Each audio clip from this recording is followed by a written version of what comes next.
এই ঈদের দিনে মুসলমানদের করণীয় কি?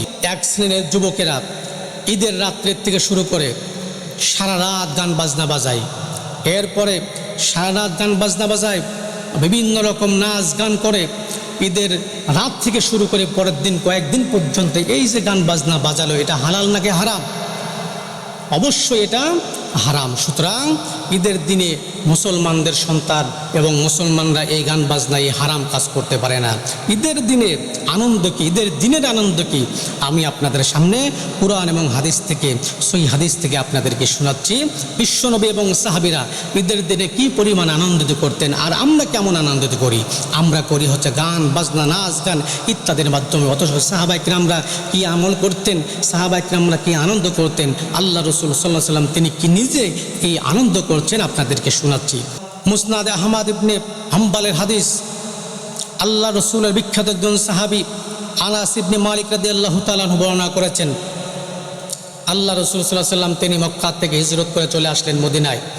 মদিনাতে এসে দেখতে পেলেন আউস এবং খাজরাজের লোকেরা দুইটা দিনে খুব আনন্দ উৎসব করে। আল্লাহ রসুল বললেন, তো তোমরা এই দুইটা দিনে কেন আনন্দ এবং উৎসব করো?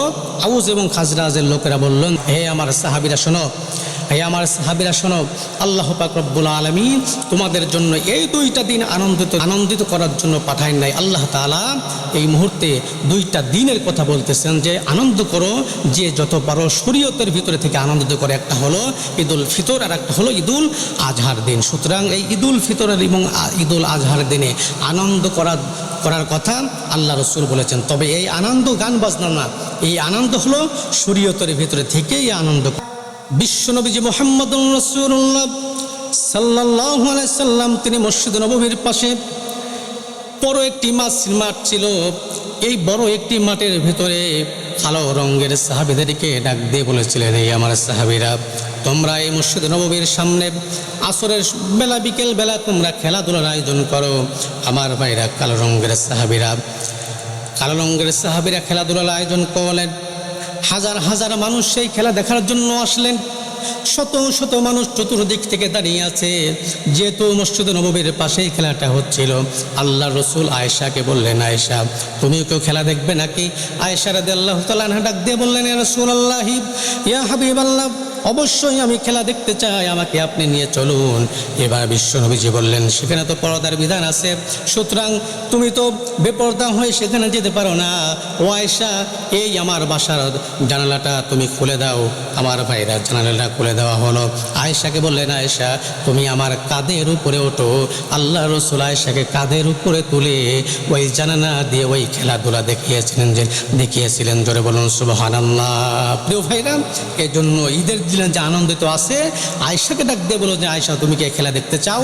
আয়েশাকে নিজের কাঁধে উঠিয়ে আল্লাহ রসুল সেই খেলাটা দেখিয়েছিলেন। বলেন আল্লাহু আকবার। আমার ভাইরা, আর একটা আপনাদেরকে ঘটনা শোনাই। ঈদের দিনে বিশ্বনবীজি মুহাম্মদুর রাসূলুল্লাহ সাল্লাল্লাহু আলাইহি ওয়াসাল্লাম তিনি ঈদের দিনে আয়েশার ঘরে এসে ঘুমিয়ে পড়লেন। ছোট্ট দুইটা মেয়ে দফ নিয়ে আসলেন। জোরে বলেন, কি নিয়ে আসলেন? দফ মানে ঢোলের যেরকম দুই দিক থেকেই আটকানো থাকে, দফের একদিকে আটকানো একদিকে খোলা, ওটা হলো দফ। দফ বাজানো শরীয়ত জায়েজ করে দিয়েছেন। এই দফ বাজাইতে পারবেন আপনি দফ বাজাইতে পারবেন ঈদের দিনে, দফ বাজাইতে পারবেন বিবাহ অনুষ্ঠানের দিনে। কিন্তু আমাদের সমাজে বিবাহ অনুষ্ঠানের 7 দিন আগের থেকেই গান বাজনা আসে না নাই? আমার ভাইরা, দুইটা মেয়ে দফ নিয়ে আসলো। আল্লাহ রসুলের যেহেতু আম্মা জান আয়েশার ঘরে শুয়েছিলেন, ঘরের ভিতরে ঢুকে তারা দফ বাজানো শুরু করলো। আল্লাহ রসুল সেই দফ বাজানো শুনে বিশ্বনবীর ঘুমটা ভেঙে গেল। আবু বকর রাদিয়াল্লাহু তাআলা বিষয়টা খেয়াল করলেন। এবার দুইটা ছোট্ট মেয়েকে ধমক দিয়ে বললেন, তোমাদের কি কখনো হুঁশ হবে না নাকি? আল্লাহ রসুল ঘুমিয়েছিলেন আয়েশার ঘরে, সুতরাং তোমরা কেন এই দফ বাজালে? আল্লাহ রসুল বললেন, এই আবু বকর, খেপো না, যেহেতু আজকে একটা ঈদের দিন, আনন্দের দিন, সুতরাং আমি নবীজি তাদেরকে আনন্দ করতে নিষেধ করবো না। জোরে বলুন সুবহানাল্লাহ।